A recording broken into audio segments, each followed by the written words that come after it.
ग्राम पंचायत देवगंवा में जर्जर हालत में पड़ा आदिवासी बालक छात्रावास। कहने को तो छात्रावास है, लेकिन कहीं कुछ लिखा हुआ नहीं मिलेगा। सुधार हो भी कैसे जब इसका माई बाप कोई उसकी देखरेख करने वाला ही नहीं।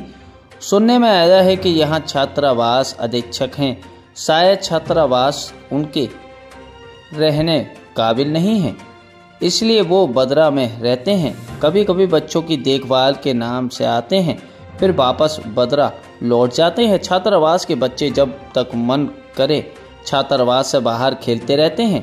मजबूरन गांव में आसपास के लोग बच्चों का ध्यान देते हैं। कोई बच्चा बीमार पड़े या कोई हादसे का शिकार हो जाए, सब भगवान भरोसे चल रहा है। छात्रावास किस सन का बना हुआ है, इसकी हालत देखकर कुछ नहीं कहा जा सकता। ऐसी स्थिति में भी आदिवासी बड़ी बड़ी घास के बीच रहने पर मजबूर हैं।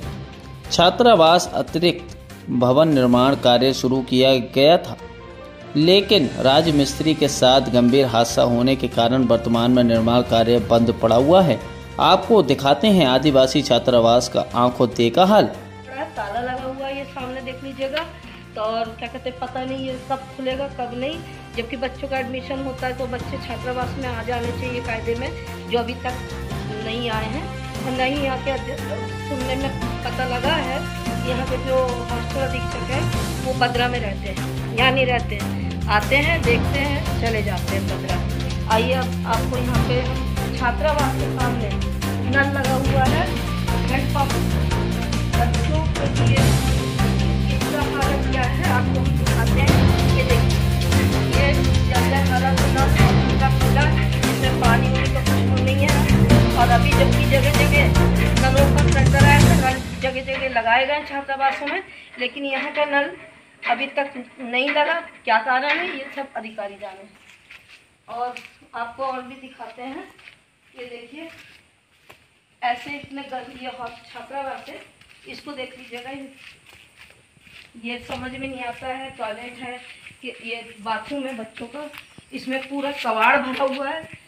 बच्चों का निस्तार कहाँ कैसे होता है मालूम नहीं। इसमें भी ताला ही लगा हुआ है अंदर से। बुरी हालत में दिखाई दे रहा है ये, ना समझ में आ रहा नहाने का है कि ये लैट्रिन। देखिए, एक भवन ये छोटा सा ये है, ये भी पता नहीं बाथरूम के नाम से कि नहाने के नाम से है, कुछ समझ में नहीं आ रहा। इसका भी हालत देख लीजिए। ये है हॉस्टल अधीक्षक के द्वारा इस प्रकार का इसका, जबकि सब जगह मरम्मत के लिए पैसा मिला है छात्रावासों को और सुधारने के लिए, लेकिन इस सुधारने का नाम नहीं ले रहे हैं। अब ये क्या लगता है, ये भी टॉयलेट ही है शायद, या बाथरूम है, पता नहीं। ताला लगा इसमें, इसलिए नहीं बता सकते। बुरी दशा इसकी। और इधर आना, एक ये है, ये क्या टॉयलेट है जो कि बहुत गंदी हालत में है। बच्चे आ जाएंगे तो पता नहीं किस प्रकार से निस्तार करेंगे, ये समझ में नहीं आ रहा है। और ये अधीक्षक का काम है ये सब चीज़ पे ध्यान देना, साफ सफाई कराना, जो कि उनको तो कोई मतलब नहीं है। हालत देखने से ही लग रहा है। आइए अब इसको अतिरिक्त भवन दिखाते हैं आपको। इधर कैमरा, अतिरिक्त भवन दिखाते हैं आपको कि छात्रावास में अतिरिक्त भवन बन रहा है किस नाम से, ये तो वो ही जानेंगे प्रिंसिपल यहाँ के अधीक्षक।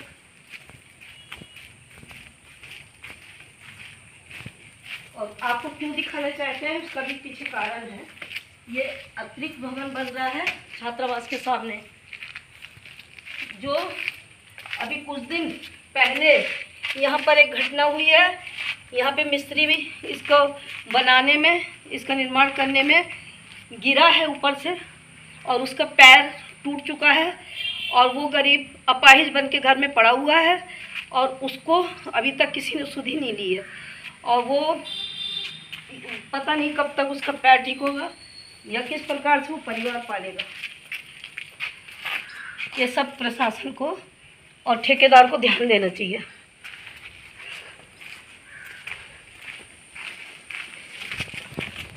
यही ये हालत है। हॉस्टल छात्रावास के सामने भी इतनी गंदगी, इतना जर्जर हालत है कि इसकी हालत को देखते हुए ये लग रहा है कि जिला से कभी भी कोई भी वरिष्ठ अधिकारी ना आए हैं, ना चेक करे हैं, ना ही इसको मरम्मत कराने की कोई कोशिश करे। सामने सामने जो नज़र में दिखता है वहाँ जाते हैं अधिकारी लोग और वो वहाँ पे नया निर्माण करवा देते हैं और मरम्मत करवा देते हैं, लेकिन इसका माई बाप कोई नहीं लग रहा। और यह छात्रावास बहुत ही बुरी कंडीशन में दिखाई दे रहा है और इसको देख के समझ में आ रहा है कि यहाँ के बच्चों का क्या हालत होगी। यहाँ रहते होंगे तो किस प्रकार रहते होंगे। घास भी है चारों तरफ, सांप कीड़े का भी डर है। ये सब चीज़ में ध्यान देना चाहिए प्रशासन को या अधिकारियों को या हॉस्टल अधीक्षक को, जो कि लगता है सब सोए हुए हैं नींद में और किसी को बच्चों के भविष्य की चिंता नहीं है, ना ही उनके जीवन की चिंता है कि उनके साथ कब क्या हो जाए। क्योंकि छात्रावास में तो अधीक्षक रहते ही नहीं हैं, वो तो बद्रा से आते हैं, बद्रे चले जाते हैं। इन बच्चों को देखने वाला कौन है कौन नहीं, कुछ नहीं कहा जा सकता।